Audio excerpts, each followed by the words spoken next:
Hola, buenas madrugadas. Aquí llegamos preparados para navegar a lo largo de las próximas 2 horas por estos mundos del misterio que aquí, en Radio Nacional de España y en el Espacio en Blanco, nos gustan. Tenemos hasta las 4, las 3 en las Islas Canarias para estar juntos y es un placer hacerlo.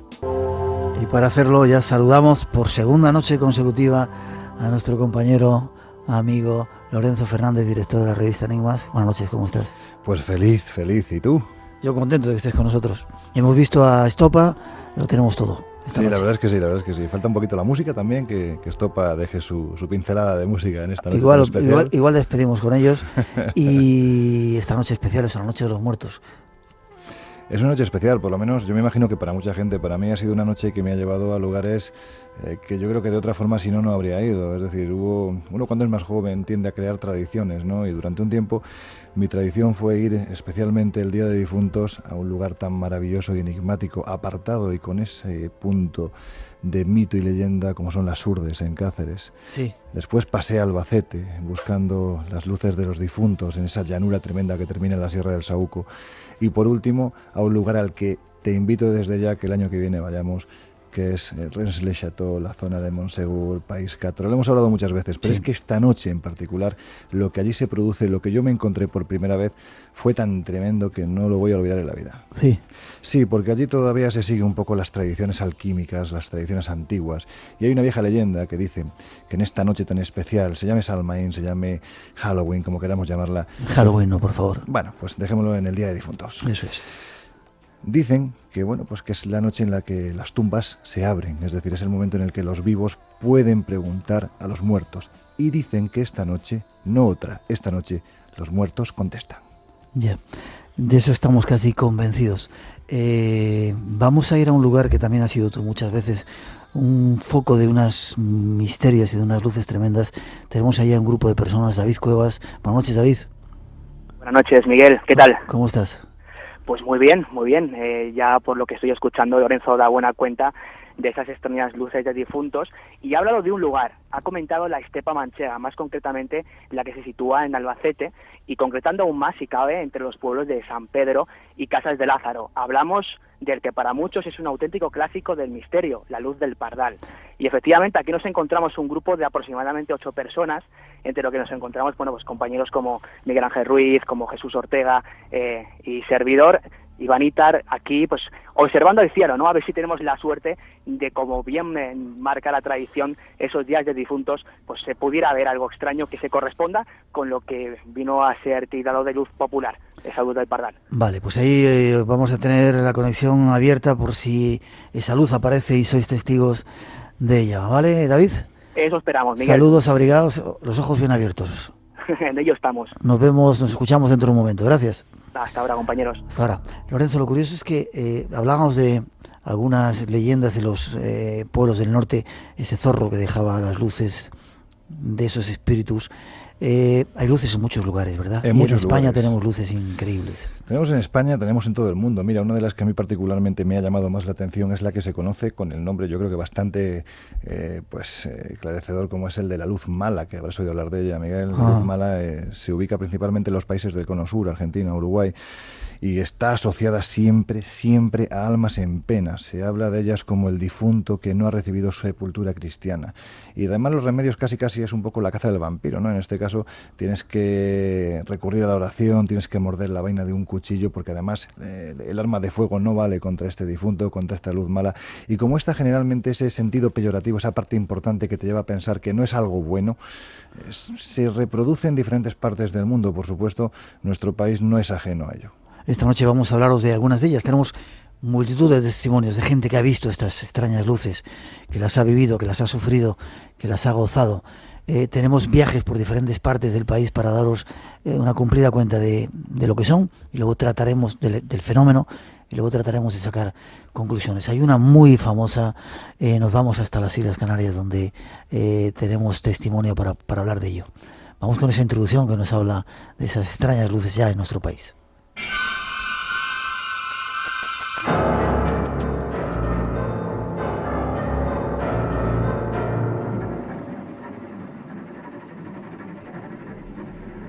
En otros rincones de nuestro país existen también relatos atribuidos a esas misteriosas luces de los muertos. Una de las más populares y conocidas es la luz de Mafasca, en las Islas Canarias. No es una luz cualquiera, parece tener algún tipo de inteligencia, algún interés por el género humano que trasciende la catalogación de fenómeno natural.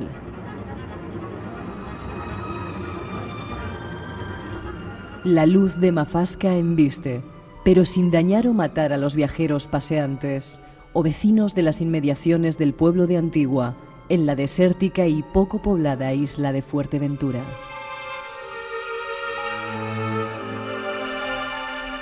La luminaria aparece subrepticiamente en las noches oscuras y silenciosas.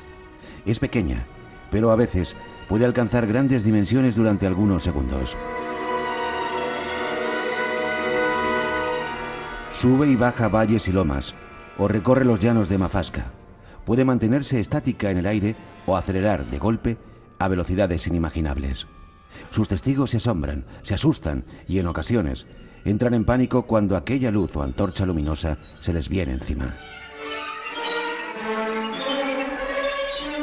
Sus apariciones datan de muchos siglos atrás. Bisabuelos, abuelos y padres han contado sus historias y vivencias ante aquella manifestación que para muchos es algo sobrenatural, algo que no pertenece a nuestro mundo.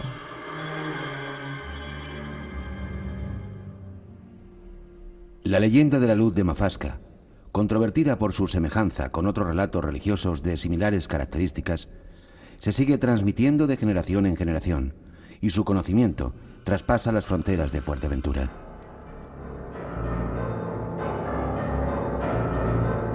Hay varios puntos de la isla donde inciden más cantidad de apariciones de esta mítica luz, como son en primer lugar el llano de Mafasca, del cual toma su nombre. Situados al sureste de Valles de Ortega, Casas del Notario y Cuesta de Pedrales, Rosa de Catalina García y Llano de la Higuera en Tuineje, y muchos puntos más, igualmente propicios a estas apariciones.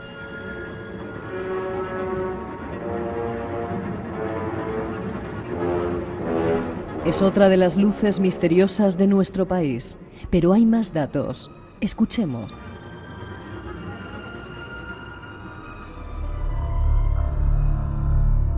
Dos y 19, 1 y 19 en las Islas Canarias. Atentos si vais por la carretera, si estáis trabajando, si estáis solos por ahí esta noche, la noche de los difuntos, pueden pasar muchas cosas. Es una de las luces más famosas y conocidas esta, ¿verdad, Lorenzo? Desde luego que sí, desde luego que sí. Además yo creo que cumple todos los requisitos que se le piden, o por lo menos como característica común que tienen este tipo de luces, ¿no? Y es que pues generalmente suelen aparecer en lugares en los que hay algún tipo de yacimiento arqueológico que se identifica con tiempos remotos. También casi todas suelen tener unas tonalidades rojas muy características. Por ejemplo, también el tamaño viene a ser algo común, viene a pasar de unos 20 centímetros, casi como si fuera una especie de pelota de tenis, hasta el 1,5 metros. Crece según va además persiguiendo al testigo, es decir, se desplaza prácticamente a velocidad de persecución. Hay quien dice que según avanza él, la luz avanza, y efectivamente aparece principalmente en noches tan importantes como esta. Y hay muchos testigos, hay mucha gente que lo ha visto, ¿verdad? Que yo creo que es precisamente lo que hay que tener en cuenta, ¿no? Y lo que hay que defender de este tipo de fenómenos, ¿no? Independientemente de que se asocie a unas cosas u otras. Lo cierto es que hay gente, muchísima gente, en el caso de Mafasca hablamos de decenas, posiblemente cientos de personas, que aseguran haberla visto en este lugar que a mí, pues particularmente, Miguel, me recuerda casi algo relacionado con el Señor de los Anillos, los llanos de Betancuria, ¿verdad? ¿Cómo suena? Pues allí precisamente es donde la luz de Mafasca se aparece y donde hay testimonios, pues como algunos de los que vamos a escuchar. Vamos a escuchar, qué lugar tan increíble aquel, ¿verdad? Es precioso, es una auténtica pasada. Yo recomiendo a todo el mundo que viaje hasta allí. Lo mismo que la semana pasada recomendaba que se viera a Yonaguni, que es importante. Yo recomiendo que se viaje a Fuerteventura y oye, pues quién sabe si uno puede tener la oportunidad de vivir lo que otros antes ya han vivido. Vamos a escuchar un testimonio de una de esas personas que tuvo un encuentro con estas extrañas luces. A mi padre le ha habido lo mismo, viniendo de Triquivate, porque mi abuelo tenía una finca en Triquivate, que pues a mi padre le tocó parte de esa finca. Iba a Triquivate en la época de que ellos tenían llanero, en la época, y venía con una yegua para acá y venía la luz, lo acompañaba a la luz. Desde que salía de Triquivate hasta que está la entrada antigua, saltando por un lado, en la zona de carretera, sino el camino, saltando de piedra en piedra, de 10 en 10 metros, y hasta que llegaba aquí a la entrada al pueblo, allí se quedaba.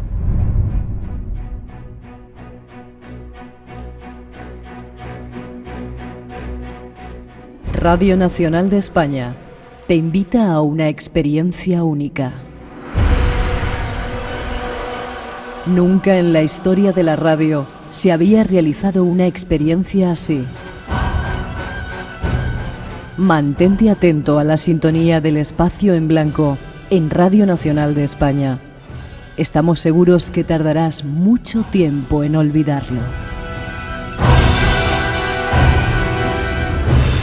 Atentos a ese nuevo plan del espacio en blanco. Curioso el testimonio de este personaje. Decía que la luz le acompañaba cuando salía del pueblo hasta que llegaba. Y además, imagínate, hay gente como este señor... ¿Me dejas que te cuente una cosa? Me ha recordado. A mi abuelo le pasaba algo parecido, pero con los lobos. ¿Qué me dices? Sí, salía del pueblo, vivía en una pequeña aldeita, y cuando salía del pueblo los lobos ya estaban detrás de él. Él se paraba y el lobo se paraba, una manada incluso.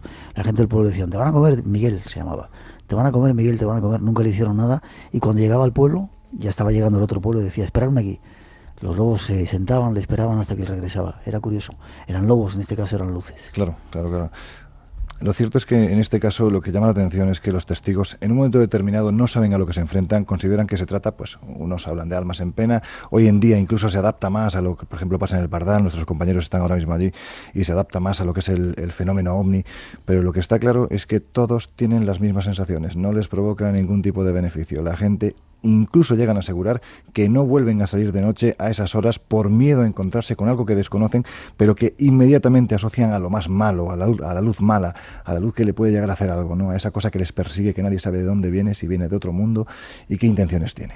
Esta noche tenemos un despliegue de compañeros en diferentes partes. Nos vamos hasta Canarias para hablar, tener testimonios, datos de esta luz de Mafasca y a lo mejor de algunas otras. Escuchar.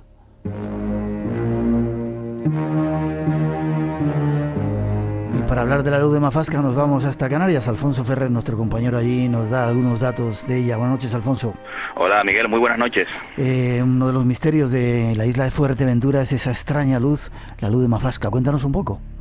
Sí, la verdad es que el fenómeno de las luces populares, Miguel, en Canarias está muy arraigado y casi podríamos afirmar que en cada isla hay una luz popular en concreto. Quizá la más emblemática, por supuesto, es la referente a la luz de Mafasca, sobre la que más se ha escrito, sobre quizá la que más conoce la gente. ¿Es grande? Sí, perdona. Sí, en esta región concreta de Fuerteventura, Mafasca. Sí, bueno, el tamaño puede variar bastante, aunque en un margen relativo, ¿no? Hay gente que dice que la luz en unos casos tiene un tamaño de la lumbre de un cigarrillo por la noche encendido, o en otros casos del tamaño equivalente a una pelota o a un balón de baloncesto, ¿no? Pero siempre es una luz relativamente pequeña y que deambula cerca de los caminantes, de los viajeros, a escasos metros del suelo, medio metro o así, ¿no? E incluso interacciona con ellos. Se ha dado un caso curioso y quizás de los últimos testimonios que hemos podido recoger, de los que se ha tenido constancia, de los que ha recogido la literatura, es pues la curiosa historia de un señor que se encuentra de cerca con esta luminaria y este hombre al asustarse tiene una reacción tan curiosa como propinarle una patada. ¿A la luz? Sí, señor. Con lo cual, tenemos testimonio quizás de las historias relativas a este tipo de fenómenos. Es la más curiosa, sin duda. ¿La luz es inteligente? Pues parece, en ese sentido, no parece distanciarse mucho de las luces que se han podido avistar en otros lugares de España o del mundo incluso. Sí parece interactuar con los caminantes, con las personas, sí parece jugar con ellos, acercarse, alejarse, aunque la mayoría de los casos, todo hay que decirlo, la mayoría de los testimonios es referido a avistamientos de luces lejanas, no tanto de manera cercana, sino que son los casos más interesantes, los cercanos, claro, como el que te acabo de comentar, ¿no? Que tiene nombre y apellidos, claro. Sí. ¿Y aparece en cualquier momento o en una noche especial? Pues en el caso de la luz de Mafasca no está asociada, o no parece estar asociada a ninguna fecha en concreto, ni a ningún evento. Te la puedes encontrar en cualquier momento, sobre todo por la noche, claro, que es el 90% de los testimonios referidos a este tipo de luces. Sabes que el fenómeno de las luces populares, como se le suele denominar, está muy asociado también a la actividad ovni. Pero fundamentalmente por la noche en cualquier momento del año, ¿no? Ya, y te iba a preguntar, no se sabe el origen, los muertos las almas en pena, los ovnis, no se sabe qué puede ser. Pues casi siempre, tú bien sabes que bueno, este tipo de fenómenos están asociados a leyendas o determinadas historias lejanas en el tiempo, ¿no?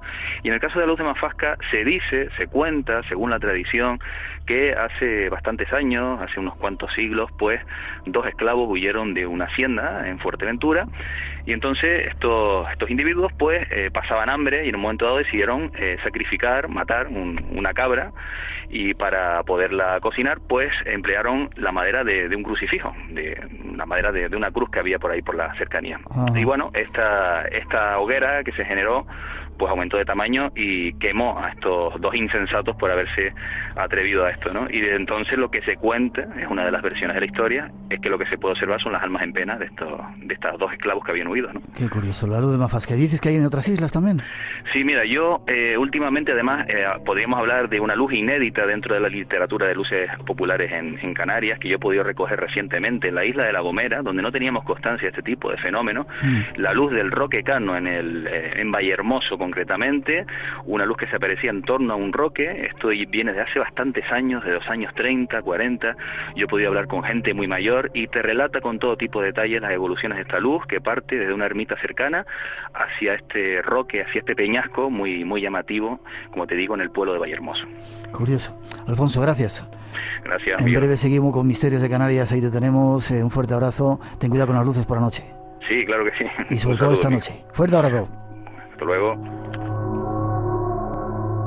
Espacio en Blanco. Todo el mundo del misterio y de lo desconocido. En Radio Nacional de España, con Miguel Blanco.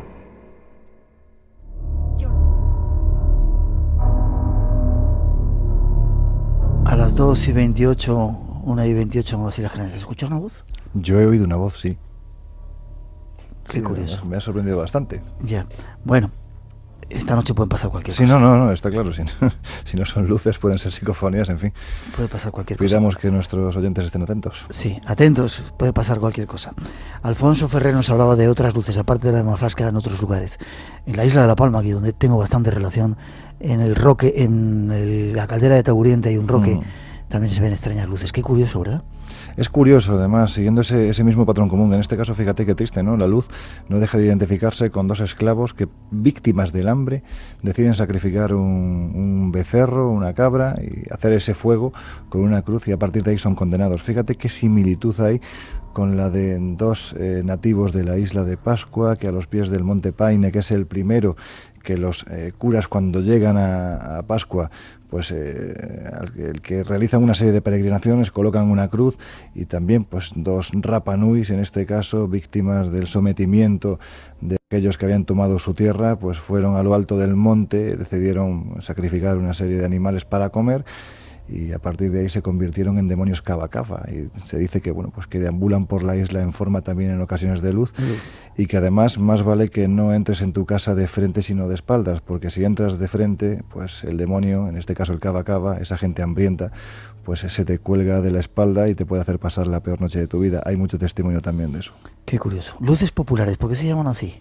Bueno, es una denominación que en su momento le dieron 2 fantásticos escritores y buenos amigos, como fueron Jesús Callejo y Javier Sierra, a raíz de un libro que La España extraña, que publicaron hace ya bastante tiempo, y bueno, donde daban esa denominación precisamente por eso, ¿no? Porque son luces que aparecen en un entorno popular, en un entorno generalmente, digamos que en zonas muy apartadas de las grandes urbes, ¿no? Es donde se suele manifestar, posiblemente porque si apareciera en una ciudad como Madrid, Barcelona o Bilbao, seguramente no la veríamos. En este caso son lugares muy apartados, además con una tradición generalmente, como te decía anteriormente, no solo arqueológica por yacimientos, generalmente de culturas tan extrañas como la íbera.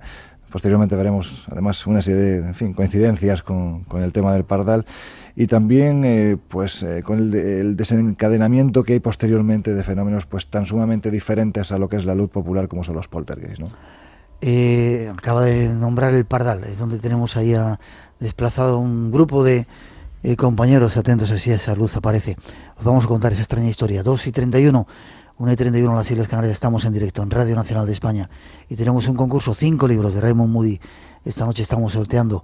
Estuvo ya con nosotros en una entrevista exclusiva, volverá en breve a contarnos algunas otras cosas.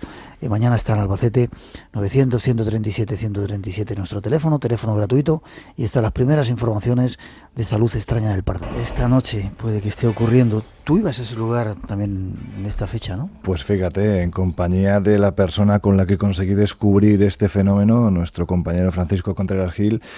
En el año 94 creo que fue la primera vez que fuimos, y después en el 97, cuando ya empezamos a publicar, bueno, de hecho publicamos un reportaje bastante amplio en Enigmas en su momento, y la verdad es que ahí nos propusimos un poco lo que habíamos hecho antes en las Urdes, ¿no? Es decir, a partir de ahora, cada 1 de noviembre venimos a ver qué es lo que ocurre aquí. Y la verdad es que acabamos yendo 5 o 6 años seguidos, sin fallar ni un solo año, y nos acabamos juntando un grupo de románticos, de los cuales algunos están esta noche precisamente allí. Y disfrutamos mucho, pasamos mucho frío alrededor de un fuego. Sí, tiene que haber mucho pelete ahí esta noche, ¿no? Imagínate, estamos hablando de, primero, que es la llanura manchega. Quiero decir, ¿cómo es? Describe un poco, enseguida nos vamos a volver vamos de todas formas a ir hasta allí para que nos cuente qué está pasando, pero ¿cómo es? ¿Llanura manchega? Pues Albacete. Es un paisaje muy castellano, es un paisaje muy de meseta, muy antiguo. Es una tierra realmente, pues eso, ¿no? Una tierra antigua que culmina en lo que son las alturas de la Sierra del Saúco. A partir de ahí se abre la Sierra de Segura, que finaliza en Cazorla, con lo cual el frío que hace allí es precisamente el frío que va hacia la sierra y que una vez que llega a las montañas rebota y vuelve, y suele quedarse generalmente encima del Pardal. Es una cosa realmente increíble, con lo cual es un paisaje muy bonito, realmente, para el que le guste la llanura castellana. Es un paisaje bonito, pero que cuando llega la noche se convierte en algo siniestro. Especialmente este sitio, Miguel, porque aquí estamos hablando de, bueno, pues es una especie de pasillo de almendros que culmina en las ruinas de una antigua alquería que se llamaba... ¿Hay ruinas? Sí, se llama Casas Navarretes. Era una antigua alquería en la que vivían los temporeros que trabajaban en la finca La Quéjola. Estos fueron los primeros que empezaron a denunciar que allí estaba ocurriendo algo. Algo, pues lo suficientemente tremendo como para que, por ejemplo, durante la noche esta gente se llegara a apilar en las habitaciones más grandes de las casas por miedo a lo que estaba pasando fuera. Porque no era solo una luz la que les visitaba, una especie de compañía cósmica que el día de difuntos con especial asiduidad se manifestaba allí, sino es que además, cuando esto pasaba dentro de la casa, pues empezaban a moverse los armarios, empezaban a moverse los enseres del hogar, es decir, se producía lo que a día de hoy conocemos como un auténtico fenómeno poltergeist.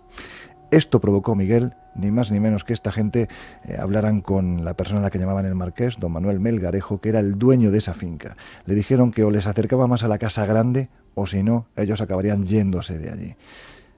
Él dijo que no, hasta que de repente la luz del Pardal un día le obligó a creer, porque se le colocó literalmente encima de su coche. ¿Sí?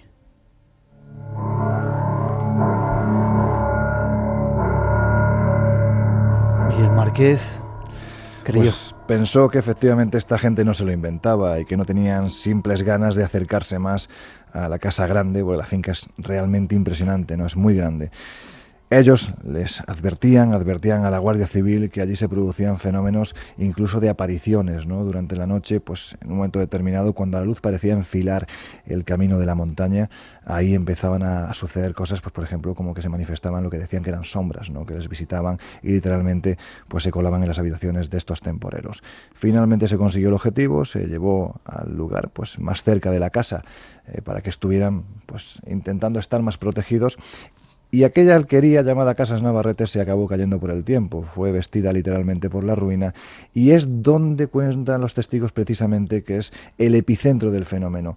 O bien sale la luz de allí, o bien se dirige hacia allí. Yo me imagino que nuestros compañeros se encuentran precisamente en este lugar donde hemos pasado tantas noches y donde en ocasiones han ocurrido cosas realmente extrañas. Ya, estamos hablando del inicio de los primeros testimonios, ¿cuándo era? ¿1900? Estamos hablando de 1950 y... Pero cuidado, Miguel, estamos hablando de que esos primeros testimonios, que en cierto modo el que parte esta idea, digamos que el que parte el melón es Cristino Cuerda Felipe, el que asegura además no ver solo una luz, sino que ve dos luces que van paralelas a una altura muy, muy limitada del terreno, 1,5 metros aproximadamente, y además asegura que al día siguiente, cuando mira los lugares donde ha pasado, donde ha visto la luz, queda como una especie de surco, como si una azada hubiera dejado allí la línea, el único vestigio que hay de que había aparecido esa luz. Pero lo que a nosotros nos hizo tomarnos el tema más en serio fue cuando nos enteramos que un sargento de puesto de Casas de Lázaro, muy cerca también de San Pedro y muy cerca digamos que está entre medias, la finca La Quejola está entre medias de San Pedro y de Casas de Lázaro, aseguraban los ancianos de Casas de Lázaro que un sargento de puesto 40 años atrás, ahora ya serían 50, estamos hablando de 1950 y algo, pues se topó de noche con la luz del Pardal. El hombre se asustó tanto que le dio el alto, y como la luz no le obedeció, sacó su arma reglamentaria y le lanzó una ráfaga de fuego. Aquello lo comentaban de tal forma que prácticamente se había convertido en una especie de leyenda urbana. Sin embargo, años más tarde hubo dos guardias civiles, Eugenio Alarcón y José Olmo, nombres y apellidos, que también tuvieron un encuentro con lo que en un principio pensaba que era un furtivo y acabó siendo la luz del Pardal. Y conseguimos dar con ellos. ¿Y tenemos el testimonio? Tenemos el testimonio de uno de ellos, de José Olmo. Vuelvo a repetir, es un testimonio tremendamente valioso. Yo creo que es el valor del testimonio que esta noche, aparte de lo que nosotros hemos podido conseguir, nos han cedido David Cuevas, José Gregorio González, en fin, grandes investigadores que aportan luz a un fenómeno que casi forma parte ya de la antropología más pura y más dura. Y en este caso, además, tenemos el valor, el testimonio de una persona que ha perseguido literalmente a la luz pensando que era un furtivo porque él entonces trabajaba de guardia civil. José Olmo. Escuchemos. Nos encontrábamos de servicio y veníamos de Casas de Lázaro en dirección a San Pedro. Y al llegar, mejor dicho, al pasar la curva de La Quejola en dirección a San Pedro, observamos a una distancia de unos 50 metros del Land Rover un objeto que tendría una circunferencia o un círculo, como quiera llamarse, que desde el Valbecho al monte pues habría unos 50 metros y era blanco con unas luces rojas muy potentes, y en su interior no pudimos observar nada anormal más que esas luces rojas. Qué curioso. Guardia Civil. Persiguiendo la luz, ni más ni menos, pensando que era un furtivo. Imagínate qué testimonio. Además, recuerdo cuando estábamos entrevistándole, primero la tensión que tenía este hombre recordando aquel episodio. Era impresionante, lo estaba reviviendo y de hecho lo estaba pasando mal. Y en segundo lugar, me llamó poderosamente la atención que, como se ha podido escuchar, cuando él narra su episodio, es literalmente como si estuviera redactando un informe que tiene que presentar a sus superiores, ¿no? El hombre lo tenía muy claro, que él había visto eso, que pensaba en un principio que era un cazador furtivo, que cuando vieron que aquello se metía por donde ni siquiera su Land Rover, su 4x4 podía llegar, se dieron cuenta de que podía ser esa conocida como luz de difuntos. Pero yo creo que aquí el valor que tiene el fenómeno, Miguel, es la inmensísima cantidad de testimonios de gente de todas las edades que se ha topado siempre de noche con esta luz de difuntos. ¿Quieres que escuchemos testimonios? Esta noche vamos a dar una muestra, sí, en tus manos estamos. Pues por ejemplo, yo creo que uno de los más claros, Serafín Rodríguez Gil, se encontró con la luz del Pardal. Yo veníamos de San Pedro, bueno, del pueblo y más para abajo, eran las 3:30 de la mañana o por allí, y cuando asomamos que hay una recta, pues digo, tampoco aquel de la moto viene suave, y entonces dice la moto y cese la luz que sale ahí. Total, lo bajamos de las bicicletas, salimos andando y acercando, pues lo faltaba ahí unos 70 metros por ahí, y listo. Se levantó de donde estaba y se fue a un pinar y se quedó como un agua, como un piloto de un coche. Y allí estuvimos más de una hora y ya no vimos ni para un lado ni para el otro y ya no vimos nada. Qué curioso, ¿no? Te das cuenta que siempre se cuenta lo mismo, es decir, no puede formar parte de la imaginación, el testigo te lo está contando literalmente acongojado, lo ha vivido y además te explica a las claras buscando siempre que tú le aportes una explicación. Date cuenta que mucha gente ha atribuido el fenómeno de la luz del Pardal, luz de difuntos, precisamente a que en este lugar se encontró uno de los cementerios íberos más importantes que podemos tener en Castilla-La Mancha. Te iba a preguntar si había relación con muertos, ¿sí? Siempre ha habido relación con muertos, con algún tipo de ruina, y sobre todo cuando ha ido a cementerios. En este caso es que el cementerio está allí y de hecho, Miguel, hay una cosa que es terrorífica y es que me apasiona contar este tema porque de verdad es de los sitios a los que merece la pena ir. Envidio esta noche a nuestros compañeros que están allá a pie de cañón, la verdad es que es un auténtico gusto quien estuviera con ellos. Pero lo cierto es que muy cerca también estaba el Azote. Es posible que a la mayoría de los oyentes les suene principalmente porque allí hace años se encontró una de las esculturas más siniestras, terroríficas, diabólicas del arte íbero español. Y por supuesto enigmática, porque no se sabe qué demonios representa. La bicha de Balazote, un ser con cuerpo de león y seguramente cara de diablo. quiero darme prisa porque tenemos muchas cosas que contar a los oyentes. ¿No serán fuegos fatuos si hay cementerios, estas luces? Es imposible, un fuego fatuo está muy identificado. Date cuenta que nosotros en esas noches largas que estuvimos allí, incluso en los últimos años llegamos a desplazar un equipo de investigación pues que iba con toda la equipación posible para dar caza a esa luz del Pardal. Podemos decir, entre comillas, que eran unos auténticos cazaluces populares. Y lo cierto es que fuegos fatuos es imposible. Estamos hablando de un cementerio muy muy antiguo, antiquísimo, por lo tanto los restos óseos que se encuentran ya no tienen la suficiente combustión gas para poder provocar el fuego fatuo. Si me permites, damos un salto al Pardal, ¿vale? Muy bien. David Cuevas, buenas noches. Hola, buenas noches. ¿Cómo van las cosas? Pues efectivamente quiero secundar lo que habéis dicho, aparte de los increíbles casos que tienen lugar por aquí, es el frío. El frío no para de achuchar a los por aquí presentes. ¿Ah, pues sí? mira, para que te hagas una idea, Miguel, estamos situados justo en el camino que separa lo que es el desvío de la recta que une ambos pueblos de la finca La Quéjola. Estamos justo en este camino cubierto de árboles y la verdad es que he de agradecer a Lorenzo Udó el tema de que esté contando estas cosas tan bonitas de luces que persiguen a señores y demás, porque yo estoy aquí, aparto del grupo, en mitad del campo, y como aparece... Y además rodeado de oscuridad, me imagino. Pues ten cuidado. Sí, bueno, está la luna, no hay demasiada oscuridad. Si pasa algo nos avisas, ¿vale? Seguimos ahí en esa vigilia, en ese lugar donde se suceden los hechos. Gracias, David, te escuchamos dentro de un rato. Hasta ahora. Hay más testimonios, Lorenzo. Tenemos más testimonios, vamos a la variedad, vamos ahora a una mujer, una persona que también se topó de bruces con la luz del Pardal y además lo cuenta con cierto gracejo, porque la mujer al principio pensaba que era otra cosa hasta que se dio cuenta de que aquello pues tenía más de extraño que de algo comprensible. Su nombre, Leonor González. Incluso hemos quitado un taco que decía, ¿no? Sí. Pero bueno, el testigo es así, habla a las claras y te cuenta las cosas tal y como las ha vivido. Escuchemos. Yo sola, primeramente me di yo cuenta y vi una luz como de una bicicleta muy amortiguada, así amarillica, ¿no? Y me callo. Pero ya viendo que aquello no se movía, vamos avanzando, y ya mi marido se dio cuenta y dice, ¿qué es aquello? Digo, parece un gato, así como no se movía, así reluciendo los ojos de un gato, ¿no? Y ya de ahí vamos avanzando, y aquello no se movía, y yo dije, madre mía, pues si es la luz del Pardal. Mira, aquello estaba en la orilla, en la cuneta, dio un salto y se fue al monte. Y eso fue lo que vimos. Y eso no fue gato ni fue nada. Eso hizo así, ¡va! Y se fue al monte. Y que se quedó acongojada, decía. Es curioso porque dice que, fíjate, desde un determinado tamaño hasta los ojos de un gato. Puede hacerse como una centella.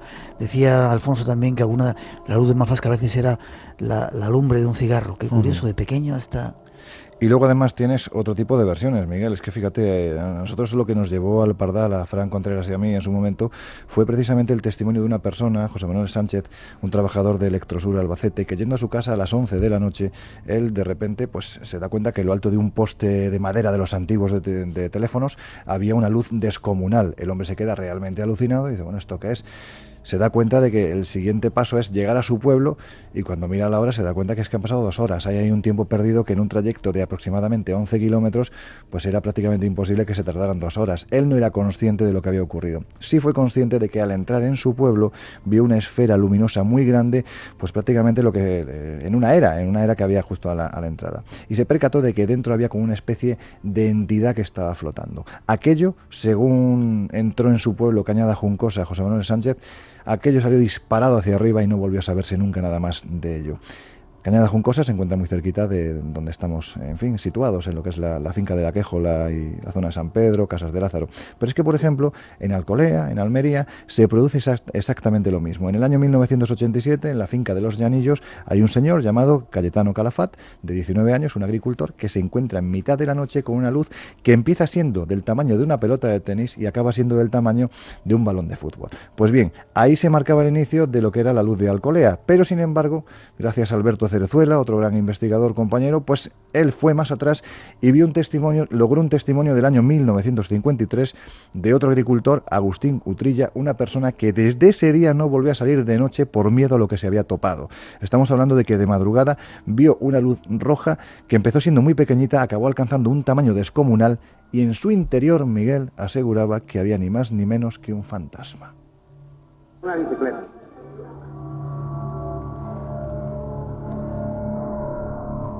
Dos y 50, 1:50 en las Islas Canarias, seguimos en directo. Tenemos el testimonio también de un alcalde Tenemos, antes del alcalde, si te parece, vamos a seguir con testigos brevemente con testigos para que se vea, pues eso, la variedad de luces populares que tenemos, la variedad de, en fin, de fenomenología dentro de una misma fenomenología, como puede ser las luces populares.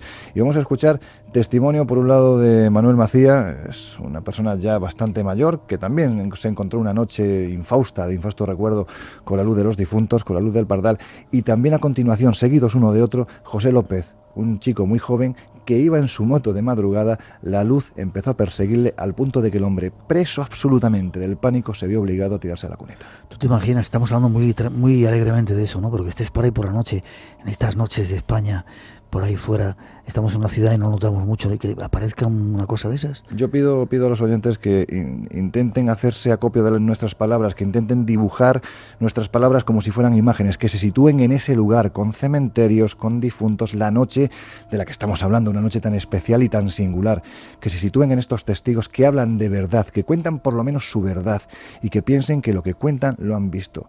Y a partir de ahí pensemos ¿cómo nos lo tomaríamos nosotros? ¿Cómo lo tomaríamos? Ahí va a ser testimonio de esos dos testigos de estas extrañas luces también. Una bicicleta. Teníamos otro muchacho y yo, y nos salió una luz en la carretera en el Pardal, a una altura de 1 metro, 1,5 metros del suelo. Y al llegar a una curva que hay, que es la última curva que la recta para bajar la Vega al pueblo, ¡pum! Miro a la derecha y no estaba, ¿no? Yo no sé qué pensar. Bueno, en la segunda parte vamos a tratar de sacar conclusiones. No son fuegos fatuos, no son ovnis porque son luces muy pequeñas, ¿no? O sea, no son objetos volantes no identificados tipo nave extraterrestre porque son muy pequeñitos, ¿no? Pero sí muestran una inteligencia, Miguel. Claro, y además es curioso, sí. Muestran inteligencia porque además van a ritmo de... Déjame que avance. Te iba a preguntar, ¿nunca han hecho daño a nadie? Atentos, en la segunda parte del programa vamos a hablar de una luz muy poco conocida y dramática, no adelantamos más. Perdón, Lorenzo. Sí, que además también seguramente se estará pasando esta noche y con eso sí que hay que tener mucho cuidado. En fin, después de escuchar esta batería de testimonios, que yo creo que es lo que realmente da fuerza a un fenómeno que lleva ya manifestándose, que sepamos por lo menos desde hace más de 50 años, muy asociado a la Noche de Difuntos. Hay que decir que se ha manifestado en otras épocas del año, pero especialmente los testigos aseguran que es en esta noche que estamos viviendo ahora mismo cuando la luz del Pardal suele manifestarse. Pues bien, no nos podía faltar el alcalde de San Pedro, la localidad más cercana a la finca donde se manifiesta el fenómeno, que también pues nos aportó su opinión. Escuchamos. Y desde el 1991 de alcalde, y la verdad es que el fenómeno de la luz del Pardal lo he oído y lo he comentado con muchos vecinos, porque es mucha la gente que dice haber visto lo que se denomina la luz del Pardal. Yo en esto la verdad es que soy bastante escéptico, como creo que mucha gente, pero lo cierto es que tampoco tengo motivos para dudar de las personas que dicen haberlo visto, ¿no? Me parece gente seria y que cuando comenta una cosa de estas, pues lo hace con el conocimiento de que este tipo de hechos generalmente pues hay mucha gente que le pueden provocar risa o desconfianza, incluso alguno puede tener más acentuado el sentido del ridículo. Pero lo cuentan y ahí está el testimonio, que como tú dices es el valor que tiene esto, ¿verdad? Desde luego, risa o desconfianza. También se reía el dueño de la finca y le provocaba desconfianza, y fíjate, la luz parece que le dio una especie de escarmiento, ¿no? Colocándosele encima. 2:55, casi 1:55 las Islas Canarias. ¿Cuántos años estuviste vosotros con Fran? Que se estará mordiendo la lengua, seguro, estar aquí en el programa hoy, se está mordiendo las uñas. Hombre, yo sé que Fran estaría más contento si pudiera estar con David Cuevas y compañía en este lugar, ¿no? En el Pardal. ¿Cuántos años estuvisteis yendo? Pues estuvimos yendo, yo calculo, fueron 5 o 6 años. Y además, fíjate, el primer año cuando fuimos, precisamente siguiendo la pista de José Manuel Sánchez, hicimos el trayecto que va de San Pedro, lo que es la finca La Quéjola, San Pedro, hasta el pueblo de José Manuel Sánchez, Cañada Juncosa. Lo hicimos andando, estaba anocheciendo, eso Fran lo podrá corroborar, fue tremendo. ¿Cuánta distancia? Estamos hablando de unos 9-10 kilómetros aproximadamente. ¿Caminando? Pero se hace muy bien, se hace muy bien. La verdad es que es un paseo muy agradable, especialmente porque, bueno, pues el frío va cayendo, uno se va abrigando y sabiendo las historias parece como que el cuerpo te pide que, en fin, ya sabes cómo somos, lo que nos gusta estos temas, ¿no? Parece que te va pidiendo el cuerpo que en cualquier momento suceda algo. Y efectivamente en algún momento puntual sí ocurrieron cosas. Recuerdo que cuando estábamos a punto de enfilar la recta, 2 kilómetros más o menos de Cañada Juncosa, la niebla empezó a tomar desde la Sierra del Saúco prácticamente toda la llanura manchega. Empezamos realmente a sentir pues lo que sucede, ¿no? Que si realmente la gente está viendo ese fenómeno, si lo estaban viendo, ¿por qué demonios ese fenómeno no se iba a manifestar también a nosotros? Y cuando estábamos justo en ese instante de decir, salimos corriendo, ¿no? En ese instante salimos corriendo, Miguel, pero porque de la niebla que se aproximaba a nosotros, no es que se viera ninguna luz, es que empezamos a oír un rugido, pero un rugido terrible, como de un perro gigante que se estaba aproximando lentamente a nosotros y que te aseguro que nos provocó un terror tal que en ese momento Fran y yo salimos corriendo.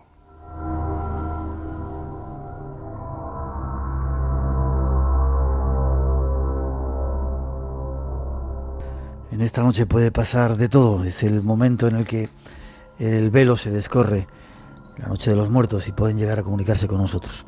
No sé si un minuto nos queda antes de dejar paso casi a nuestros compañeros. ¿Qué puede ser? ¿Por qué vais allí? ¿Qué se siente? ¿Qué creéis que es? Pues mira, se busca una explicación, se intenta buscar una explicación porque además hay mucha gente que la está requiriendo. Nosotros no hemos tenido la fortuna o la desgracia, no lo sé, de habernos topado con esta luz del Pardal, pero hay mucha gente que sí, y esa gente te pide que por favor les expliques qué es lo que ha ocurrido y sobre todo que su comunidad más cercana no piensen que se lo han inventado, que están locos. Aquello está sucediendo. Está claro que sucede desde hace muchísimo tiempo. La gente no miente en ese sentido, hablamos de más de medio siglo. Por lo tanto, asociarlo al tema OVNI, desde luego, yo creo que está completamente alejado de la realidad de la luz del Pardal. Acercarlo más al tema de los difuntos es posible que esté más acertado. Pero no fuego fatuus. No, desde luego que no, porque desde el momento en el que ese supuesto fuego fatuo te está persiguiendo literalmente, pues hombre, ya es más complicado. Y además cuando tú vas avanzando, avanza, para, siempre mantiene una cierta distancia. Es como si la luz del Pardal tuviera miedo a que la vieras demasiado, ¿no? Entonces, con esos componentes es muy difícil pensar que se trata de un fuego fatuo. ¿Qué es? A día de hoy no lo sabemos. Esperemos que esta noche nuestros compañeros nos lo puedan decir porque se encuentren con ella.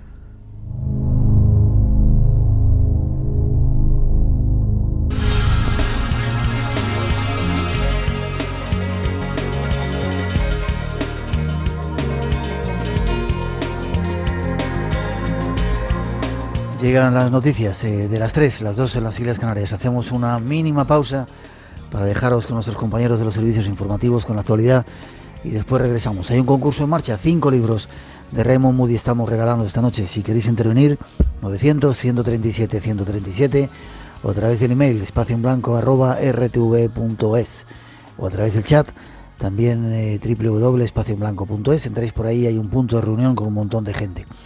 En la segunda parte vamos a dejar que pasen las brujas, es una noche de brujas. Vamos a daros la auténtica razón de por qué se llama esta noche así y otras muchas cosas. Emilio Fiel viene también al programa, no os lo perdáis, y una luz con la que no se puede jugar. El Espacio en Blanco continúa en unos momentos aquí en Radio Nacional de España, no os vayáis. 3 y 6, 2 y 6 en las Islas Canarias, volvemos. La segunda hora del Espacio en Blanco en esta segunda edición está ya preparada. Hasta las 4 tenemos las 3 en las Islas Canarias para estar juntos. Si queréis participar en el concurso, 5 libros tenemos de Raymond Moody, 900-137-137 en nuestro teléfono.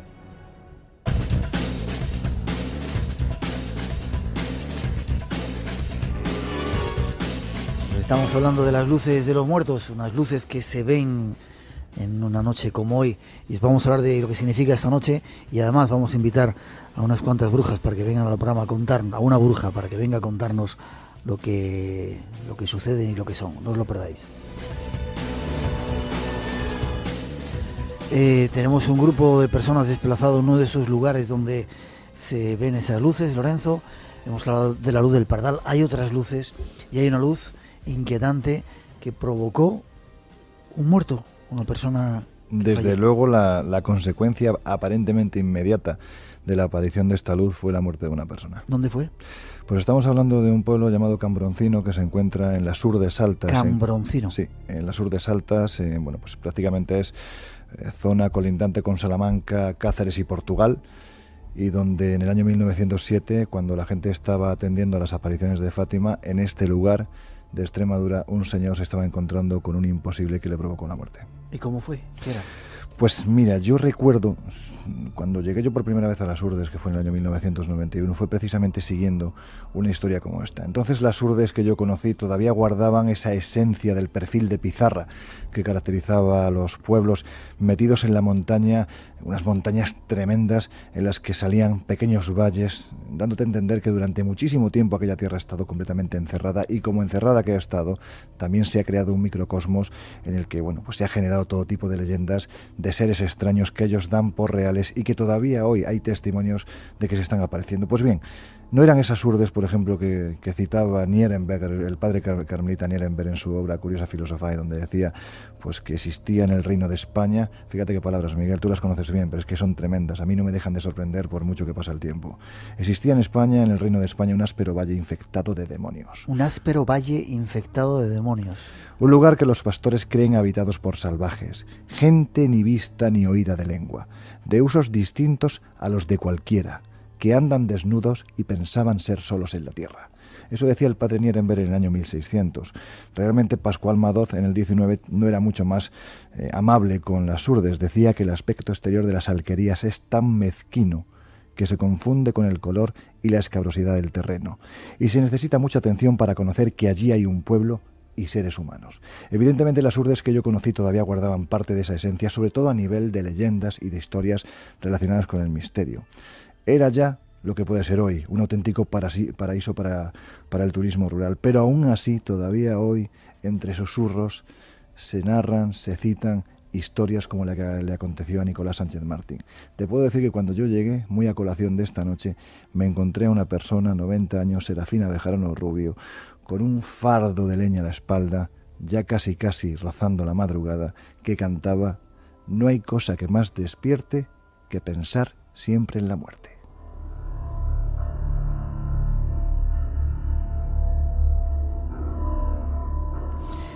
Y ahí también se veían luces. ¿Cómo le llaman estas luces? La luz de Ribera Oveja es el Ribera nombre, Oveja. Porque es uno de los vértices, la zona de Ribera Oveja, es uno de los vértices del gran pantano Gabriel y Galán. Es la gran reserva de agua, no solo de Cáceres, sino prácticamente de toda Extremadura. Qué bonita zona, ¿eh? Es un sitio precioso, yo recomiendo... Que no vaya, bueno, sí, que vaya mucha gente, pero que no lo estropeen. Que no lo estropeen, sobre todo que no lo estropeen porque merece la pena. Es decir, ya bastante mal lo han pasado los jurdanos a lo largo de la historia, con esa leyenda negra que literalmente les ha masacrado, para que encima ahora el turismo agresivo también haga de las suyas. Respetemos, porque es un auténtico paraíso. Hoy en día sí que es un auténtico paraíso en la tierra. En aquel año 1917 yo me imagino que estaba más cercano al infierno. En ese lugar, en esos años difíciles de 1917, pues prácticamente caminar por los senderos de montaña era enfrentarte a una tierra plagada literalmente de lobos. De lobos, cuando no de unos seres menos amables, como podían ser la chancalaera, el pelo jáncano, el descabezado de Rubiaco, seres que los nativos, la gente que vivía allí encerrados entre esas montañas, asociaban literalmente a lo peor de lo peor, es decir, al mismísimo diablo. Pues en este lugar, en este momento de la historia, es donde se mueve Nicolás Sánchez Martín, al que sus vecinos llamaban el Colás. Una persona además aguerrida, valiente, un hombre acostumbrado a salir de noche porque cuando hay hambre el estómago te quita todos los miedos. Y en este caso, Nicolás Sánchez Martín se aventuró por este sendero que conducía hacia la zona de Ribera Oveja en el pantano Gabriel y Galán. Pues bien, al acercarse al pantano, en plena madrugada, montado en su caballeriza, se dio cuenta de que en mitad del pantano había lo que parecía una escoba de palma luminosa, es decir, era una especie de luz extraña que era muy estrechita por arriba y muy ancha por su parte inferior. Se quedó sorprendido, no sabía qué era aquello. Estamos hablando de 1917, no había farolas, no había linternas, no había luz, en todo caso un fuego, pero en mitad del pantano este hombre se quedó realmente asustado, se quedó sorprendido. Más sorprendido aún cuando vio que, intentando preguntar qué era aquello, aquella luz se fue aproximando hasta que alcanzó cierta velocidad y se arrojó literalmente debajo de las patas del caballo. El caballo se asustó tanto que Nicolás Sánchez Martín quedó paralizado en el suelo después de caer, mirando aquella luz que estaba literalmente enfrente de él. Pues bien, en ese instante, Nicolás, haciendo acopio de una fuerza que en ese momento no tenía, salió corriendo del lugar y llegó gritando ya a altas horas de la madrugada a su aldea, a Cambroncino. Allí los vecinos salieron asustados pensando pues que le habían asaltado, le habían atacado los lobos, algo le había ocurrido al Colás. En ese instante Nicolás dijo que se había encontrado poco menos que con el diablo, un diablo luminoso que salió literalmente de las aguas del pantano Gabriel y Galán. Y acabó mal la historia. Y a partir de ahí, pues el desastre. Nicolás empezó a empeorar. Decían que la sangre literalmente se le coagulaba en las venas, al punto de que el médico de la comarca, porque solo había un médico para toda la comarca, don Vito, acudió a su casa para intentar sanar a un hombre que a todas luces tenía ya muy mala cara. Y le aplicó una cosa, una auténtica barbaridad, que se conocía como botones de fuego. ¿Qué eran los botones de fuego, Miguel? Pues no eran ni más ni menos que poner una especie de tubos de hierros candentes al fuego, y una vez que estaban prácticamente al rojo, se colocaban en el brazo abierto para intentar que la sangre se descongelara, porque es lo que ellos pensaban, y de esta forma circulara más rápido. Huelga decir que aquello provocó una infección terrible, pero no se sabe si al final murió a causa de una infección o realmente murió por ese encuentro que tuvo con la luz de Ribera Oveja. Nosotros tuvimos acceso al informe, al parte de defunción de Nicolás Sánchez Martín, y don Vito dejaba escrito, después de certificar su muerte, que esa muerte había sido a causa de una enfermedad desconocida. A punto de terminar estamos esta extraña historia de las luces que a veces se ven esta noche. Vamos a dar el último salto por el momento a ver la luz del Pardal. David Cuevas. Hola, buenas noches. Ahora mismo nos hemos metido aún más, estamos muy cerca de lo que es la finca con los compañeros Jesús Ortega y Alicia Orea. Y bueno, pues me gustaría hacer un pequeño matiz. Antes habéis puesto el corte de un paisano de Casas de Lázaro, Serafín, y lo que no ha parecido es que él nos contaba que su padre hace 100 años, nada menos, ya veía la luz del Pardal. O sea que si bien es cierto que los testimonios se remontan a los años 50, tenemos algún otro que habla de que desde hace ya más de un siglo se veía la luz. O sea que es curioso, estamos hablando de un siglo de misterio, ¿no?, en la estepa manchega. ¿Vosotros no habéis visto nada por el momento? Pues mira, de momento no, seguimos aquí tranquilos, ojo a visor, y la cosa empieza a nublarse un poco, pero cosa que bueno, que casi que es mejor, porque de esa manera pues así la luna no refleja tanto, y como esta luz aparece pues aproximadamente a 1 metro por encima del suelo, pues tenemos ocasión de verla cara a cara, si es que realmente nos tomamos con ella. ¿Hace frío por allí, David? Pues hace bastante frío. De hecho, algunos compañeros ya han cesado, se han metido en el coche, pero bueno, es algo lógico. El caso es que seguiremos aquí vigilando a ver si realmente aparece algo extraño. Bien, si aparece, si ocurre algo, nos dais un toquecito y os sacamos antena. Gracias, David. Miguel. Muchas gracias a ti por nuestra seguridad. Saludos a todos. Tened mucho cuidado, ¿eh? Saludos no a te todos. preocupes, no te preocupes. Habrá que tratar de sacar conclusiones, Lorenzo. Espera, las luces solamente aparecen en lugares sagrados. ¿Te ha pasado unas preguntas que nos han... No tiene necesariamente. De hecho, yo creo que luces en lugares sagrados, pues generalmente, claro, que se entiende por sagrado. Generalmente no aparecen en lugares sagrados. Es decir, un cementerio, bueno, eso es un camposanto, pero realmente no es un lugar sagrado como tal. Templos, pues de la antigüedad o actuales, bien sean iglesias, lo que sean, la verdad es que hay muy poquitos casos documentados de la aparición de luces extrañas. Por lo tanto, no está necesariamente asociado a nada determinado. También hay que decirlo, salvo cuestiones puntuales como puede ser la luz del Pardal, que está asociada a un lugar y a una noche especial como es esta, la noche de difuntos. Ya. Por hacer un resumen, en España, Canarias, en algunos lugares se ven luces, Albacete, el Pardal, las Urdes, ¿algún otro lugar donde haya...? Sí, tenemos varios. También en Mallorca hay reconocidas la aparición de varias luces populares, en Cataluña también. El País Vasco es un lugar muy dado también a la manifestación de este tipo de fenómenos. Galicia, ¿para qué te voy a contar?, ¿no? Son auténticas santas compañías cósmicas, ¿no?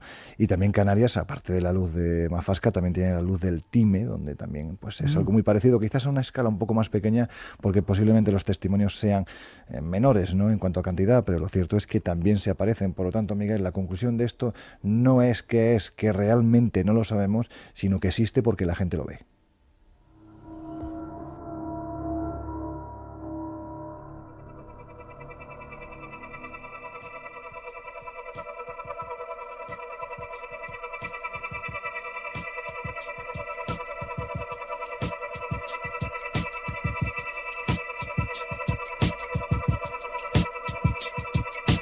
Mira, ahí está la luz que se acerca. Sí. La música. Lorenzo, ha sido un placer. Si hay alguien que quiera más información de lo de las luces populares, de la luz de Mafasca, de la luz del Pardal y todo esto, ¿dónde puede acudir? Pues seguimos dando mucha caña en Facebook, en la página de Enigmas. Ahí estamos volcando muchas informaciones, reportajes antiguos, modernos, imágenes, por supuesto, siempre recordando también a nuestro querido Fernando Jiménez del Oso, y también, por supuesto, vamos a volcar una serie de reportajes que los primeros números de Enigmas, digo primeros porque vamos a hacer 169, por lo tanto ya son muchos años. Ahí también sacamos una serie de especiales de luces populares cuando parecía que, entre otras, la luz del Pardal estaba en todo lo suyo. Ya. ¿La dirección, el Facebook? Es simplemente meterse en Facebook, buscar Enigmas, simplemente buscando Enigmas, y ya les saldrá la página para que puedan entrar. Curioso, gracias por las 2 visitas que nos has hecho en estas 2 semanas. Ya sabes que esto es tu casa, puedes venir cuando quieras, nos vemos cuando quieras, ha sido un placer. El placer ha sido mío, Miguel. He disfrutado mucho haciendo el programa contigo. Yo también, la verdad es que siempre disfruto mucho aquí en el Espacio Blanco. Que se repita, gracias. Y vamos con más informaciones, dentro de nada llegan las brujas, pero antes Emilio Fiel nos va a contar alguna actividad que tiene preparada, que tiene que ver con todo eso. Quizá el homenaje y respeto a la gente que se ha ido de una forma sin miedos y sin historias. Escuchar.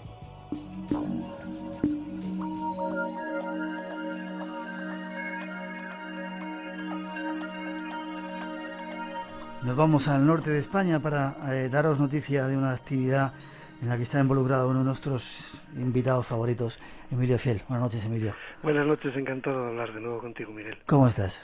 Muy bien, muy bien. Qué placer escucharte. De las muchas cosas que nos llegan afortunadamente al programa con informaciones, queremos resaltar una en la que vas a estar involucrado en un trabajo, sobre todo en estas noches, en esta noche de los muertos, un trabajo de tránsito del dolor que tiene uno cuando deja a familiares, ¿verdad? Sí, pero básicamente también una experiencia anticipada de la propia muerte. En parte es eso, en parte es también una ceremonia tradicional azteca, mexica, conchera, sí, sobre, pues eso, ayudar justamente a esas ánimas que acaban de partir, que están todavía en el entreacto, y encauzar un poquito las energías hacia ellos. ¿Cómo es la ceremonia? Me has dejado ya, yo quiero hacerla. Pues la ceremonia es una ceremonia de levantada de cruz, básicamente. Se hace también con algún alimento para comulgar entre todos.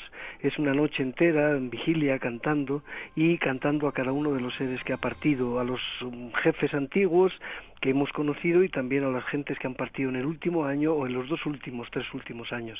Y se hacen alabancitas a cada uno de ellos, y al mismo tiempo también pues seguimos con los procesos concheros, cantar y mover y conducir las flores para realizar una cruz. Vamos a decir un sol invicto, una cruz que irradia y que se levanta finalmente. Ya. ¿Por qué, Emilio, es tan dura la muerte cuando se nos va alguien? A pesar de que sepamos tanto y duele tanto y te desgarra tanto, y ahí no existe el concepto de entender, sino que es algo mucho más visceral que te rompe por dentro. Es celular, es visceral. Pues es sobre todo por eso, porque hemos perdido el contacto con lo multidimensional, porque no sabemos salir al sueño consciente, no sabemos vivir más allá de esta estructura de cosas, de materia que nos definen, que nos relacionan. En cuanto uno se mete un poquito dentro, la verdad es que no solo hay curiosidad por la muerte, sino también una gran libertad de dejar partir al descanso a aquellos que ya lo hacen conscientemente, y ayudar a que vuelvan y a que sigan su camino los que se quedan aquí. Ya. Y nos liamos, solamente queríamos dar la información. Te emplazo para hablar de este tema en el programa, ¿te parece? ¿Cuándo van a hacer ese trabajo que vas a hacer? Y no solamente pues mira, ahí, este sino... fin de semana estoy aquí en Borja. En el Liuramay, donde hacemos el trabajo, donde está el Oratorio Central Conchero también, y el fin de semana siguiente estoy en las 3ª jornadas sobre la muerte y el morir que organiza el Hospital General Universitario de Elche. Sí. Y que empiezan mañana.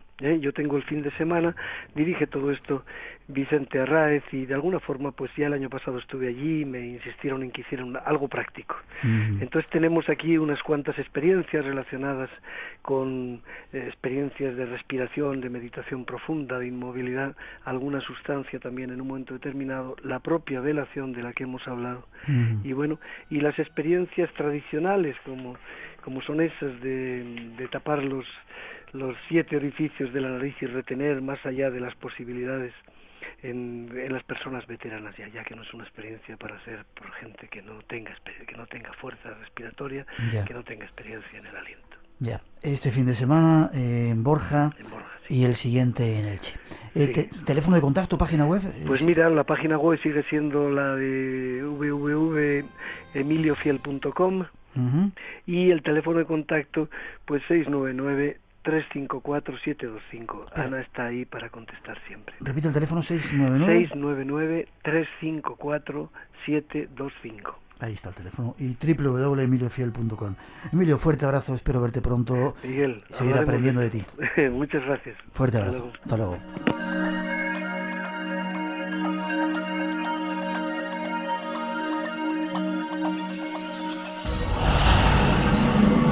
Te invitamos a entrar en un mundo único. Espacio en blanco. Mucho más de lo que puedas imaginar. En Radio Nacional de España, con Miguel Blanco.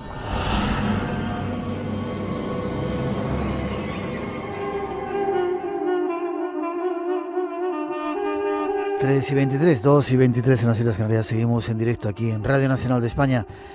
No os confundáis, Radio Nacional de España, el espacio en blanco.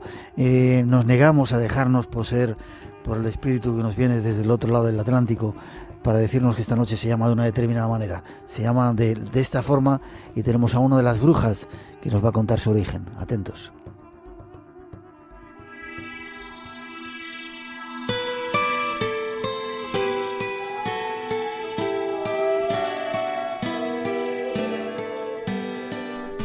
En esta noche mágica de brujas, de muertos, hay muchos que están intentando conquistarnos, civilizarnos, como dicen, trayéndonos sus culturas y tratando de que cambiemos el nombre. Yo me niego a decirlo. Esta noche es la noche de todos los muertos y tiene otros muchos significados. Vamos a hablar con una experta, Elena Menéndez, de todos estos asuntos. Buenas noches, Elena. Hola. ¿Cómo estás? Muy bien. Eres una practicante, espera que voy a poner aquí una cosita, ya. Eres una practicante de no sé cómo llamarlo, de la religión druida, de los druidas, no sé cómo decirlo. Pues, hombre, yo creo que debíamos de decir que los druidas se acabaron con Vercingetorix, que luego hay un resurgimiento y que ahora lo que hay es un neodruidismo. Yo soy practicante de lo que es la cultura céltico-druida, es decir, todo lo que ello abarca, sus tradiciones, sus culturas en los distintos lugares donde ellos han existido. Ya. Y lo que es curioso es que esta noche que estamos celebrando es una noche muy importante para los celtas, que de alguna forma son nuestro origen, ¿no?, cultural más auténtico. Claro que sí, de ahí tenemos una gran cuna y se puede decir que casi todas las magias se extraen precisamente de lo que es ese culto a la madre tierra, a la madre naturaleza y unos principalmente los druidas.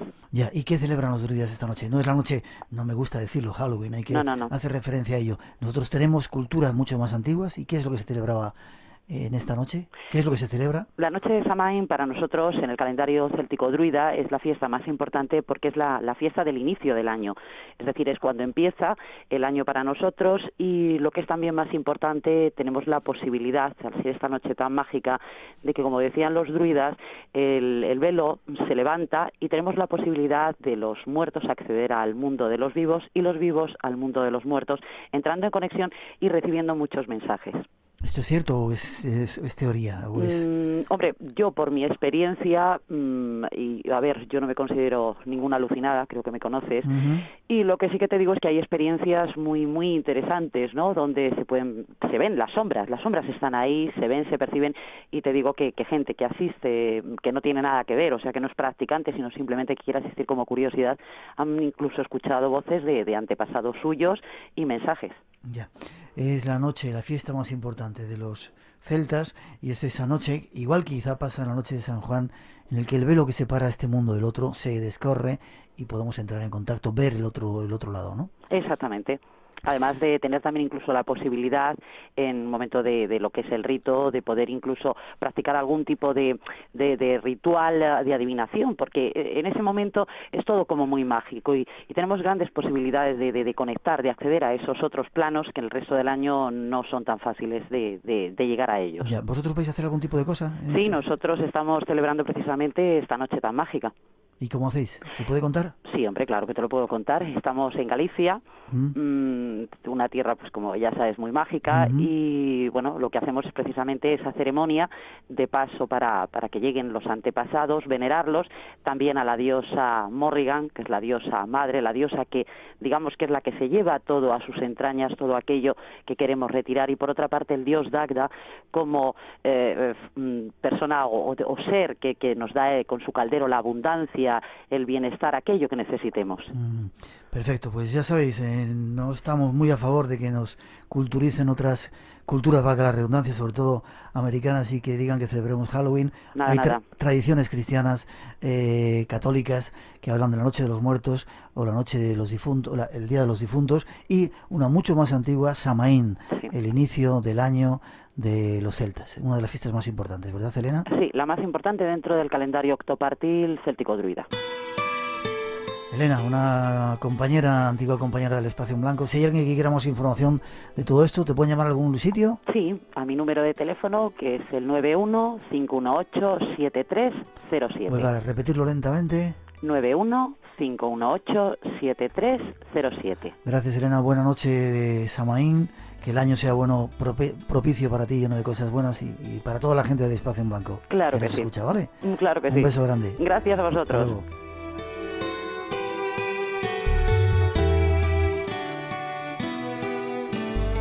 Espacio en Blanco.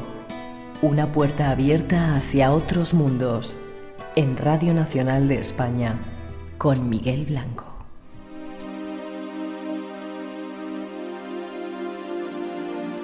Para los celtas esta noche es la noche de Samaín, el comienzo del año, del nuevo año, que os deseamos lleno de aventuras y de cosas buenas. Y es una noche en la que todo es posible y una noche que tiene unos protagonistas. Son las brujas, démosles la bienvenida, se acercan al programa. En esta noche de brujas no podía faltar en el programa una de ellas. Buenas noches, ¿cómo estás? Hola, buenas Ana noches. Cristina Herreros. Buenas noches. Eres una bruja. Hombre, ya lo creo. No lo sabéis vosotros bien. Eres, escritora, entre otras muchas cosas. Acabas de sacar un libro que se llama El libro de las brujas españolas, pero licenciada en filología. Sí. ¿Historia o eso va aparte? No, lengua y literatura española y hispanoamericana. Ya. Y te has dedicado a recopilar por España y por el resto del mundo historias de cuentos y de tradiciones. Sí, sí, sí. Se está perdiendo eso, ¿verdad? Qué pena. Pues sí, tristemente, porque en esta sociedad de rapidez no hay tiempo para sentarse a escuchar a una abuela. Qué bonito. Sí, claro. Qué bonito eso, ¿verdad? ¿Tú lo viviste? Pues mira, mi abuela, no es que fuera muy rápida, pero mi abuela desde luego no contaba cuentos. Yo siempre digo que mi abuela callaba cuentos. Porque ¿sí? Mi abuela era una señora enjuta del páramo leonés. Ah, es verdad que eres de León. ¿De qué parte de León? Soy de León, pero mi familia, mi abuela era de Bercianos del Real Camino. Conozco el pueblo. Y entonces era una mujer que le parecía que contar cualquier cosa era ponerse en peligro, porque vivió pues eso, la posguerra, un abuelo republicano escondido, etcétera. Entonces, bueno, una cosa así. Entonces no contaba absolutamente nada. Ya. Los cuentos significan un poco ese conocimiento que desgraciadamente se está perdiendo por la televisión, por los aparatos estos que utilizan los jóvenes de ahora, los niños, ¿verdad? Sí, pero fíjate que allá donde abres la boca y dices había una vez, siempre hay gente que desconecta los cascos y se pone a escuchar. Es mágico. ¿Sí? Lo vamos a vivir esta noche. ¿Qué te parece eso de que no me gusta llamarlo la noche de Halloween, esta noche? ¿Por qué el imperialismo yanqui nos está machacando y nos está quitando nuestras propias cultura y nuestras propias tradiciones cuando tenemos tantas y más ricas que ellos? ¿Por qué?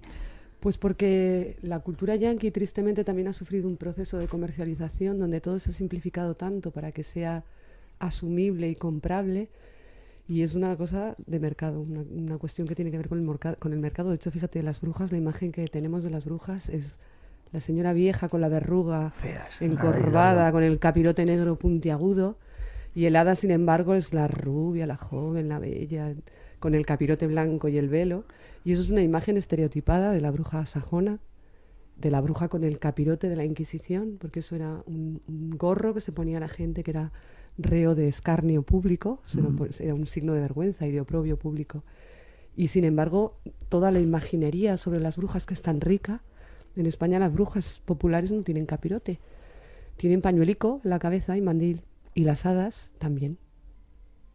Esta es nuestra invitada. Esta noche vamos a contaros cosas de esa España llena de brujas, de las auténticas y de las que a veces dan miedo, y vamos a saber por qué. Bueno, pues ¿por dónde empezamos? ¿Siguen existiendo brujas ahora?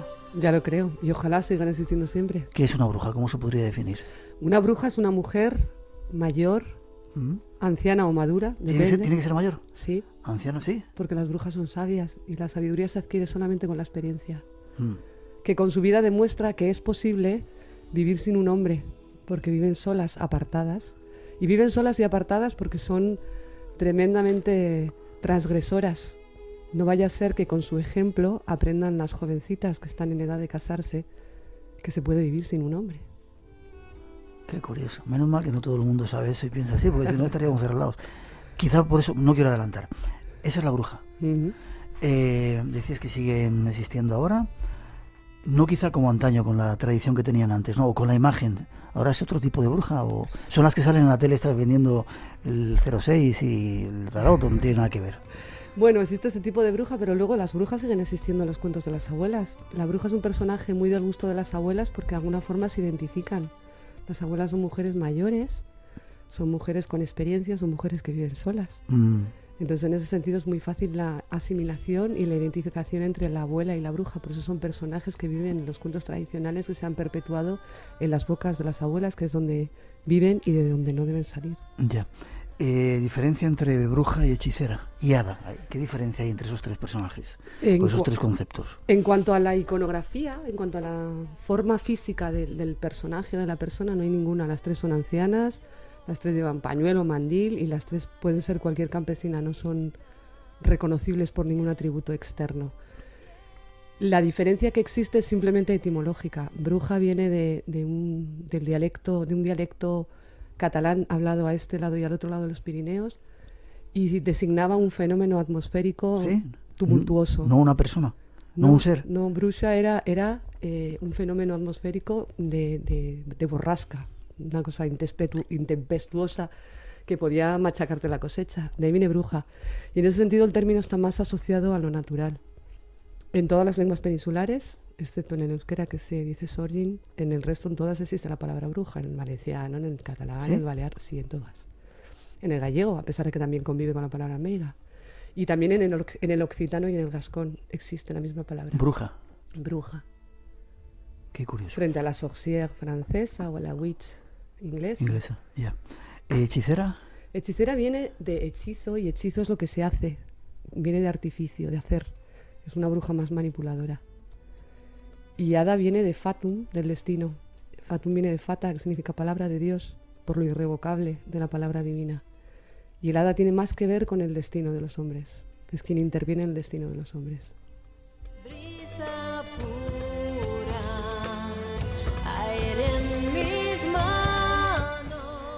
Me encanta que tenga los conceptos tan claros. En España, ¿dónde está el foco más importante? Si quieres nos vamos a la historia de brujas. Pues en cuanto a los cuentos populares, porque en este libro lo que hay son cuentos maravillosos de brujas e historias de brujas que son leyendas, no hay relatos de brujas reales que existieron y de cuya existencia dan cuenta los procesos inquisitoriales. A mí la zona que más me gusta de España de brujas es la zona del norte, la cornisa cantábrica. En Asturias, en Cantabria y en el País Vasco existieron personajes femeninos de gran poder precristianos. Son las xanas, las anjanas, las lamias, las lamiac en el País Vasco. Y cuando esas zonas se cristianizaron, todos estos seres se demonizaron. Entonces las brujas de esa zona tienen a veces características un poco animalescas, que no quiere decir tampoco que sean malas, porque una bruja es mala o buena, depende de cómo use su poder. Y por eso me gustan mucho las de estas zonas, porque son seres un poco mezclados con lo pagano y con lo precristiano. De hecho, fíjate, los cuentos populares españoles que tienen brujas tienen una peculiaridad frente al resto de los cuentos populares del resto de Europa, y es que en muchos cuentos donde el donante, que es el que ayuda al héroe que se pone en camino para resolver un conflicto, o el dañante, que es la persona que entorpece al héroe que se pone en camino, en los cuentos donde había una bruja, el cristianismo puso a la Virgen María. ¿Sí?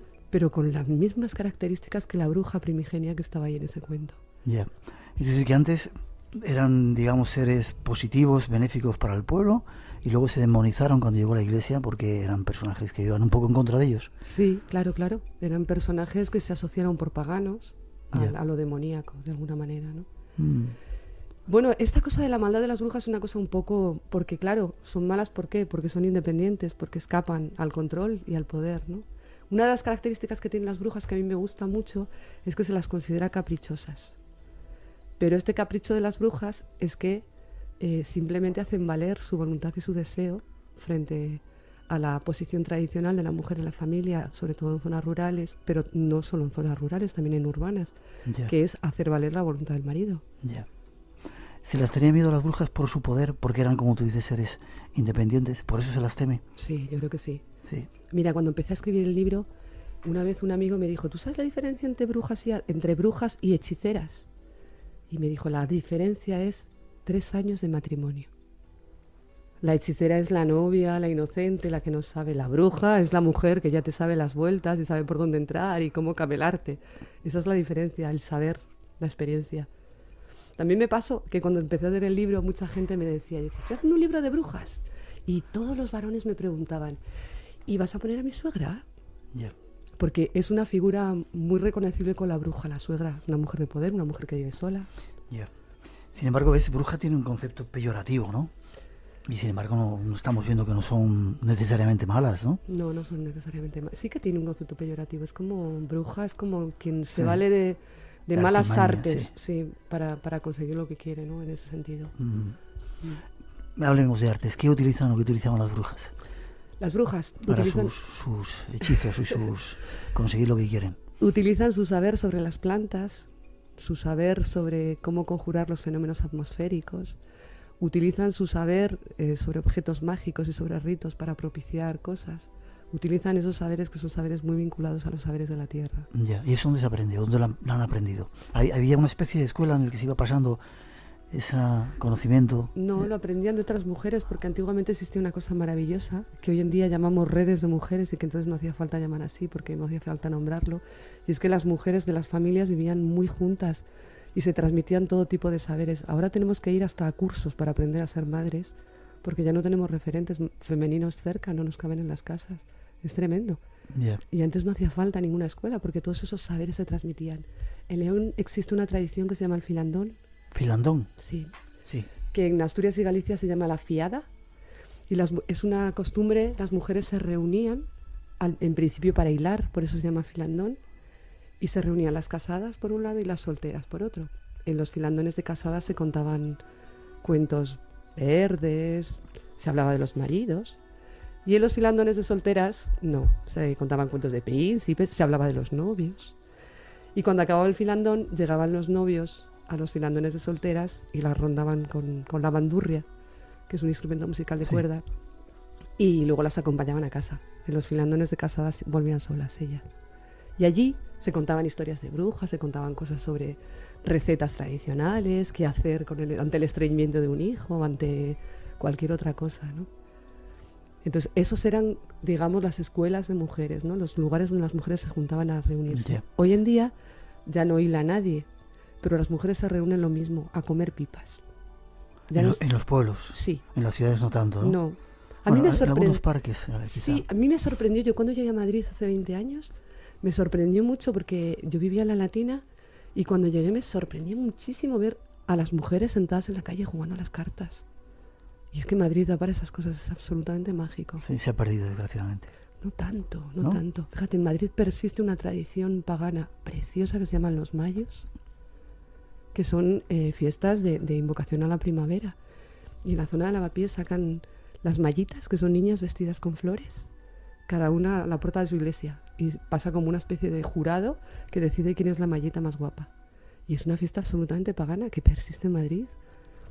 Que yo cuando la presencié me pareció impresionante en la capital de España, Madrid. Haya todas esas cosas todavía tan hermosas, ¿no? Tan tradicionales. Alguna gente piensa que las brujas pertenecían a una religión pagana, la Wicca, dicen en el mundo anglosajón, que de alguna forma está estructurada y que se pasaban de eso, una especie de conocimiento secreto de unas a otras. Bueno, hay una creencia en eso. De hecho, fíjate, en Asturias hay un tipo de bruja que controla a los lobos, tiene poder sobre los lobos, se llaman las loberas. Y ellas se pasan el conocimiento, dicen, cuando la bruja muere, a quien le dona la falda, sobre todo la falda verde, es aquella a la que le transmite los poderes de brujas. Pero realmente yo leí hace tiempo un estudio sociológico que decía que estas mujeres que desarrollan poderes sobre los lobos o sobre las tormentas o sobre las enfermedades, eran mujeres cuyos maridos habían muerto y que habían tenido que desarrollar un tipo de poder para poder seguir subsistiendo en una sociedad patriarcal, entonces que de alguna forma conseguían el respeto de la comunidad desarrollando este tipo de poderes, ¿no? Seguimos hablando esta noche, conociendo un poco más de cerca a las brujas. El aquelarre. ¿Qué es el aquelarre? ¿La reunión de brujas? Es una palabra del euskera. Sí, que ¿significa? Reunión de brujas. Reunión de brujas. Y hay determinados lugares en España, algunos están ya muy controlados, donde ya se reunían para hacer, teóricamente, pactos con Satán, con el diablo. Sí, bueno. ¿Eso es leyenda negra de las brujas o realmente había algo? Pues no, yo creo que realmente lo había. En los cuentos populares aparece el jorobado y las brujas. Las brujas se reúnen en torno a la hoguera y comienzan a bailar, y bailan y cantan.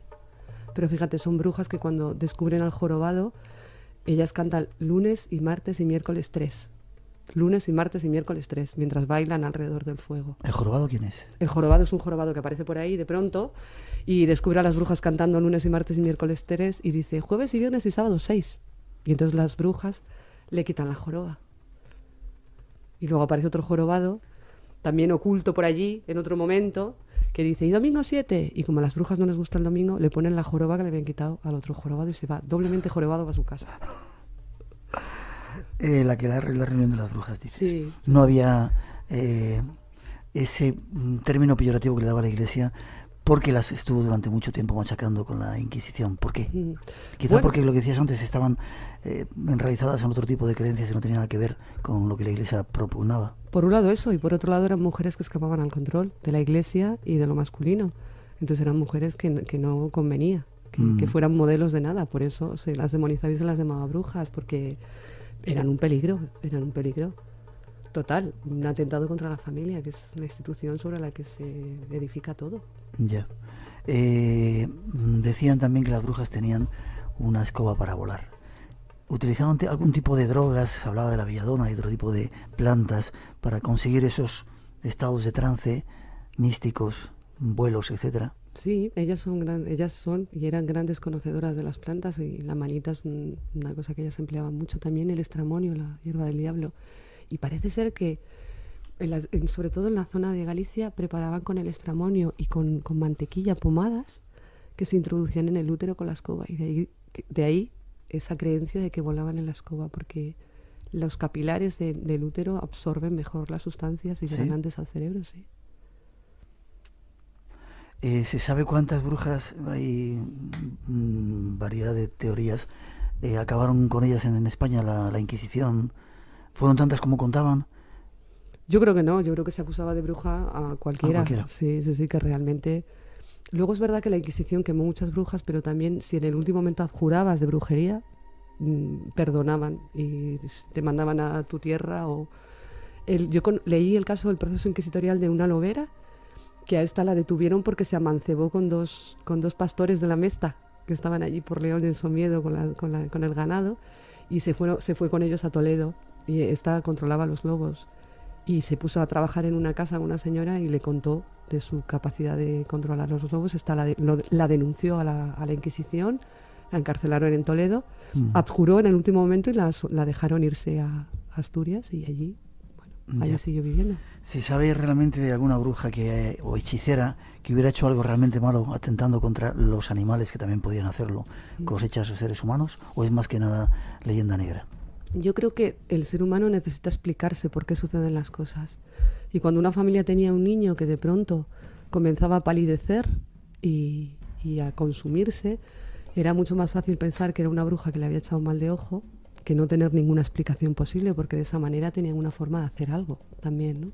Yeah. Entonces yo creo que toda esa leyenda del mal de ojo y de todas estas cosas que aún hoy pervive. Yo he visto en algunos mercados en Galicia que todavía se venden gafas sin graduación, con unos cristales gruesísimos, porque si tienes la mirada muy penetrante, ellos piensan que tú puedes tumbar una vaca en un camino. Entonces, ¿Sí? Entonces no lo había visto. Te ponen gafas desde que naces para que no utilices ese poder, que puede ser que no lo controles también, ¿no? O sea, que no que quieras hacerlo porque hagas el mal, sino porque es un control, o sea, es un poder que puede escapar a tu control y que puede hacer daño. Entonces, hay gente condenada a llevar gafas así para siempre. Qué curioso. No nos queda mucho tiempo en esta noche especial de brujas. ¿Hay que tener miedo a las brujas? ¿Hay que temeros? Hay que respetarnos, hay que respetarnos. Respeto por lo menos, sí. Por supuesto, y de hecho las brujas favorecen a quienes las respetan. Sí. Sí, y perjudican a quienes no las respetan, claro. También favorecen a los generosos y a los que tienen el corazón limpio, y a aquellos que se atreven a ponerse en camino cuando hay alguna dificultad. ¿Sí? Sí. Sí. ¿Tendrían ahí más el papel de hada, benefactora? Sí, pero son brujas, o sea, como no se puede polarizar entre bruja y hada, sino que son todos el mismo tipo de personaje. La bruja también puede ser un donante, puede ser alguien que ayuda. No necesariamente tiene que ser un hada. ¿Hacéis algo especial esta noche las brujas como tú? Seguro. Nos vamos a bailar todas. ¿Sí? ¿A dónde? No sé.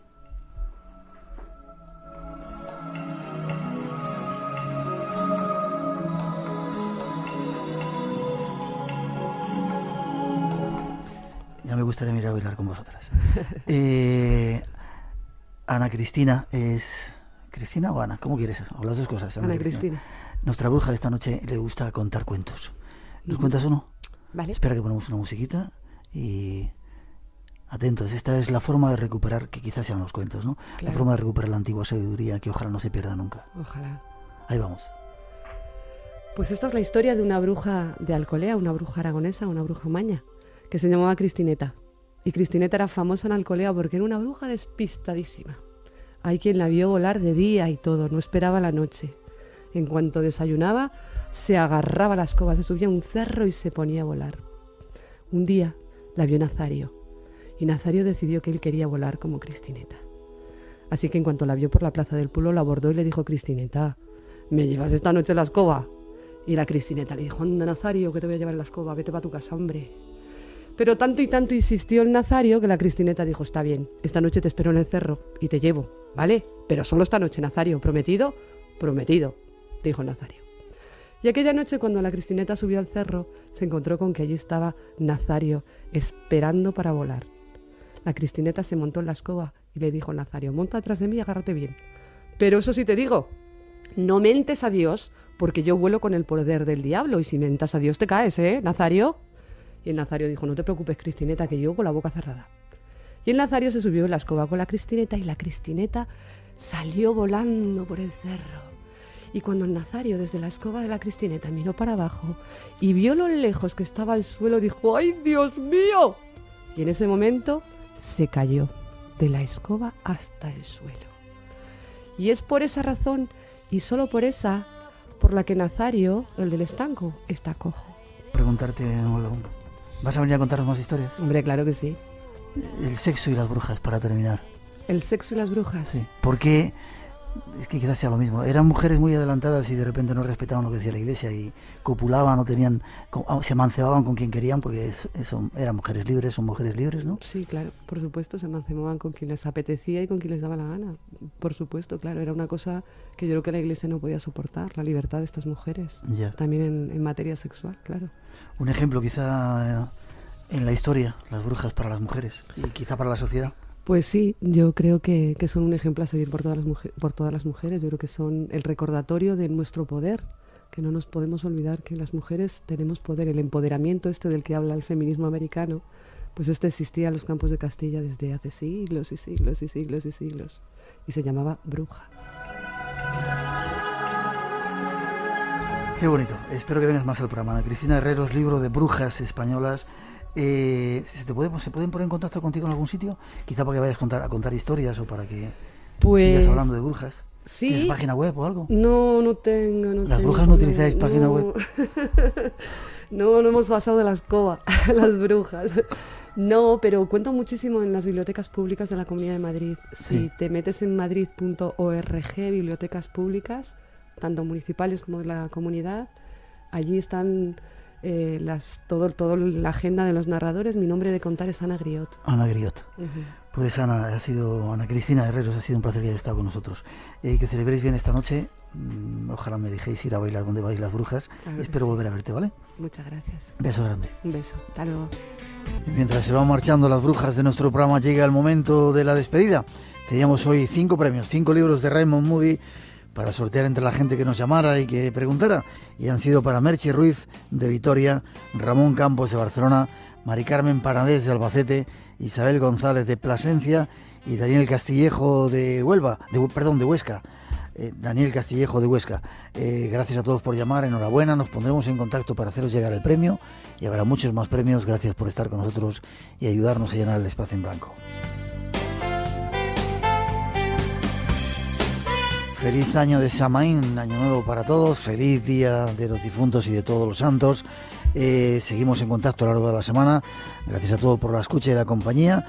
Disfrutar del fin de semana y del otoño, y no olvidéis nuestras siguientes citas. Serán en 6 días aquí, no os confundáis, en Radio Nacional de España, en el Espacio en Blanco.